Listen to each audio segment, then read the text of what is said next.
Hello, Mr. D'Souza. I'm a op-ed writer for the school paper, and full disclosure, I wrote an article saying that I think you're a hack.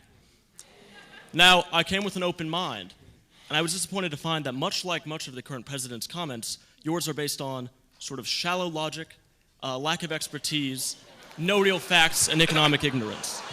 But, and some conservatives have said that too, but I have a question about the broader conservative philosophy, and this gets back to what you said about trade. Now, you said that, we gotta, get trade back in order. But with the trend in technology nowadays, the real threat is not trade and loss of jobs overseas, but automation, artificial intelligence, the replacement of many of the jobs that serve as a starting level for economic advancement. What role does conservatism have in a world in which machines and automation can take the place of much of human labor and activity that generates income and value for everyday people?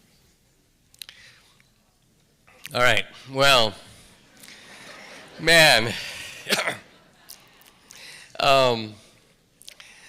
let me say this. If it is the case that in what I said tonight, and I put some fairly incendiary material on the table, if I had said something that was even arguably wrong, factually wrong, about the Democratic Party or about fascism or about Trump, it would be very easy for someone to point it out. So normally, if you're going to call someone a hack, you should kind of try to establish your own bona fides.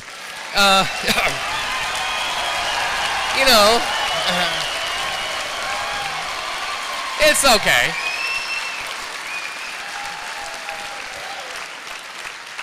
It's okay.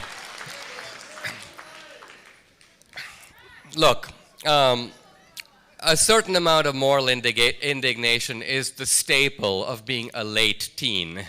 And so I think we should be indulgent. Now, technology. Look, here's the point.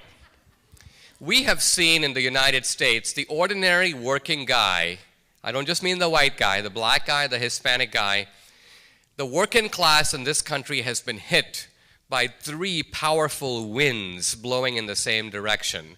And those winds are named globalization, immigration, and technology. Now, what does the Democratic Party plan to do about any of these? And the answer is nothing. Nothing. Obama did nothing. Hillary proposed to do nothing. In fact, what the Democratic Party wants to do is to increase the problem of illegal immigration, motivated solely by getting Democratic voters, with complete indifference to the impact on the worker. Now, Trump has never spoken one word against technology. The technology boom in the United States is the product of Reagan-era policies of privatization, deregulation, the unleashing of the entrepreneur. If you don't believe me, when I came to the United States, the entrepreneur was in a funk. The guy who was riding high on the hog was the federal worker. Why?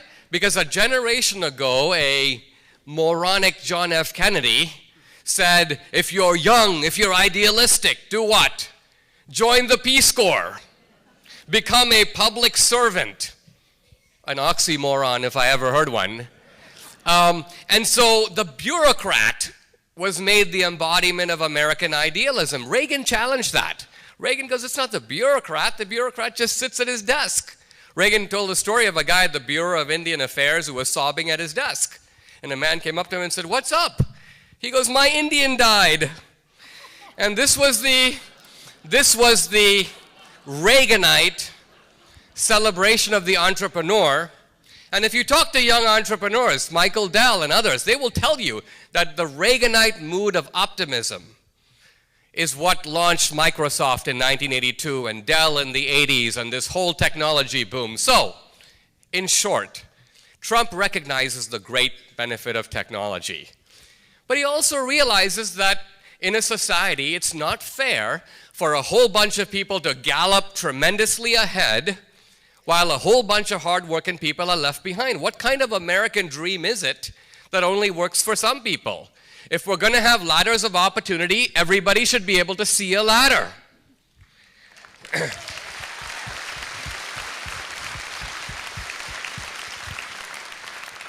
This is the new republicanism that Trump represents. Ordinary Republicans don't even think about working people. They don't even talk like this.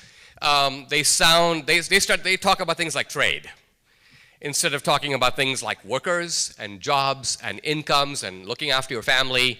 So this kind of down-to-earthedness of Trump, I think, is part of the secret of his political success.